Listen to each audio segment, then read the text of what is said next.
Welcome back everybody to Ronin Daily, where you subscribe for daily videos on Axie Infinity and Ronin ecosystem just like we're doing today. Oh, by the way, how are you? I hope you have a great day. We start with Axie Infinity daily active user. This month is Axie Infinity V2's worst daily active user. Drop -38% DAU in just a month.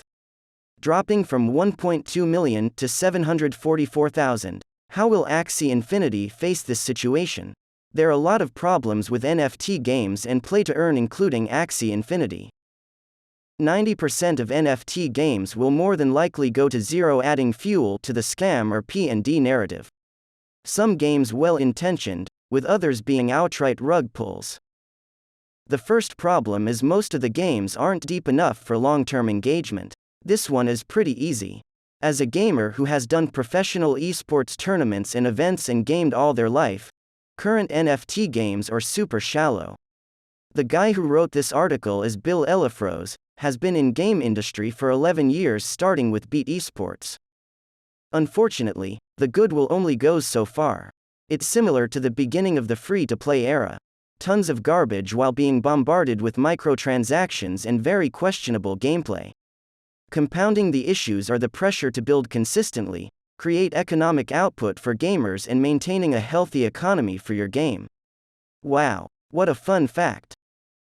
Building a sustainable and long-term game that is fun will be key. We've talked about it for weeks. One of them is Cuckoo. He said build something that is actually fun that they are willing to spend regardless if they earn or not. The narrative will shift from earner to spender if we focus on delivering these games instead of just talking about it.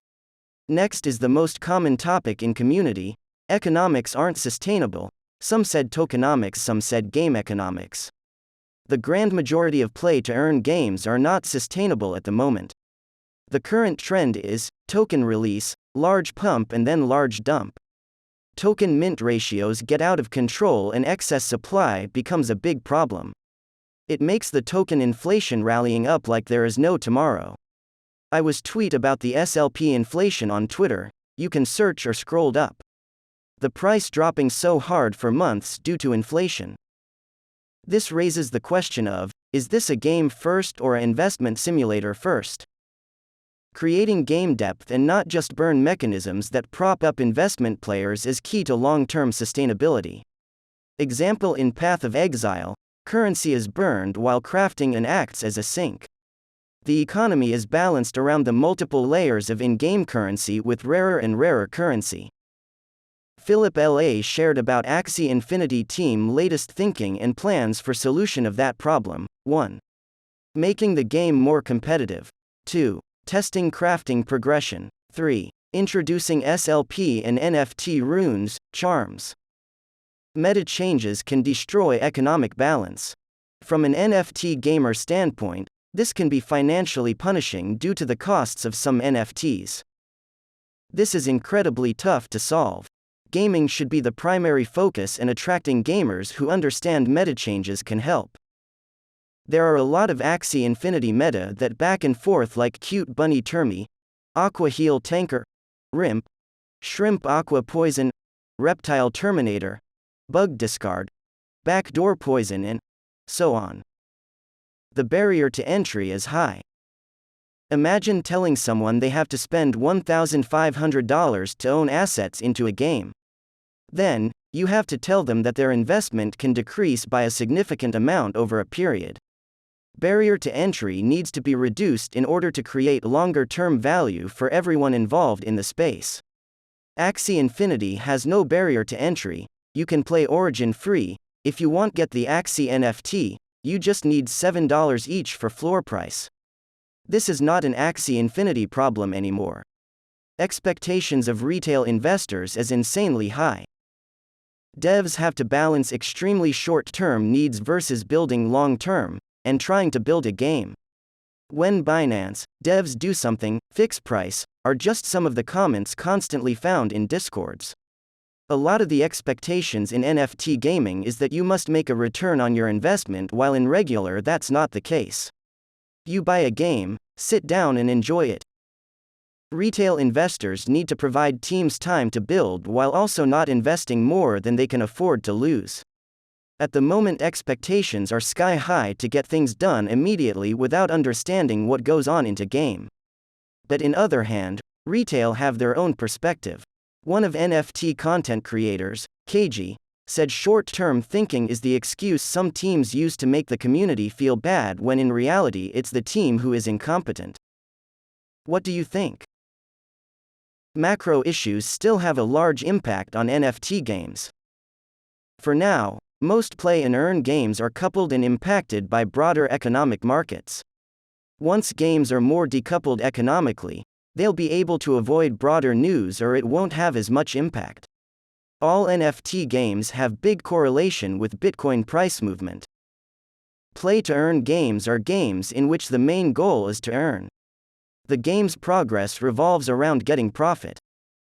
On the other hand, play-and-earn games are games that playing the game is first and earning is secondary. An example of this could be me enjoying Axie Infinity. I realize that Axie Infinity is out there and decide to play and continue playing because I enjoy the game. Earning to me is now a secondary BI product and not the primary one. Axie has been shifting from the P2EU BI model and more to a skill-based game in play and earn. While the merits of P2E are positive, it unfortunately is not sustainable in its current form. The model will continue to evolve with deeper and more complex gameplay. Play and earn is just the first evolution of this, while P2E was the originator. Wallet transactions are a pain to deal with on networks while gaming. Currently, gaming isn't intuitive on any of these games. It's a huge pain in the ass to do anything. It's even more amplified if you have a ledger or Trezor connected.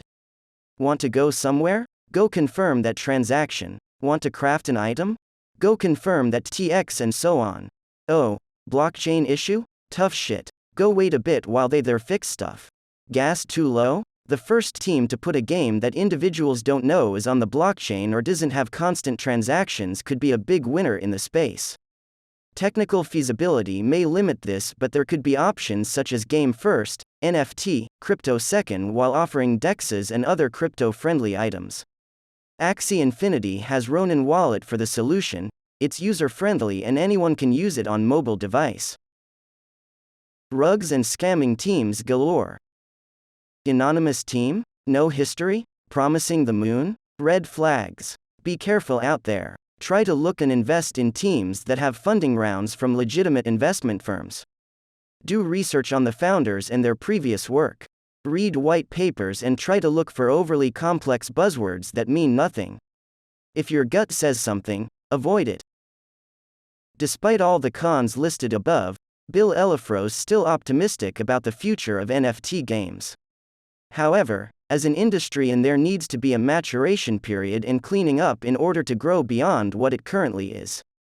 What a great article! Shout out to Bill Elefro's. Highest appreciation for his insights. The team know exactly all that problems in front of them. Alexander, the COO of Axie Infinity, said. Too many people compare Axie Infinity to their favorite PC game, which is AAA. We are targeting the mobile games market, which is 3x bigger. It's all about accessibility, not fidelity. Axie games aim to be fun, easy to learn and hard to master. Mobile gaming is rallying up exponentially. The idea is to reach feature parity with Web 2 games, so the only difference is the benefits blockchain tech brings. This means that players will be able to earn something and truly own their game assets. This is a 100x improvement from Web 2. Pepperland comparing Axie Infinity with other traditional games on Android. It's mind-blowing at first, then I research on different source, I found data from Statista. The data is about leading gaming apps in the Google Play Store worldwide in February 2022, by daily active users. In the first place, of course, Subway Surfers with 32 million DAU, second Candy Crush Saga with 23 million DAU, followed by Clash of Clans 17 million DAU. What makes me interested is most of the game here are simple and strategy games like Axie Infinity. My final thought, Sky Mavis is building something bigger than we think, they are projecting the moonshot. For any players, community, developers, or whatever you are, let's build this together instead of blaming each other. We can do this. That's it for me today. My name is Theo at Ronin Daily.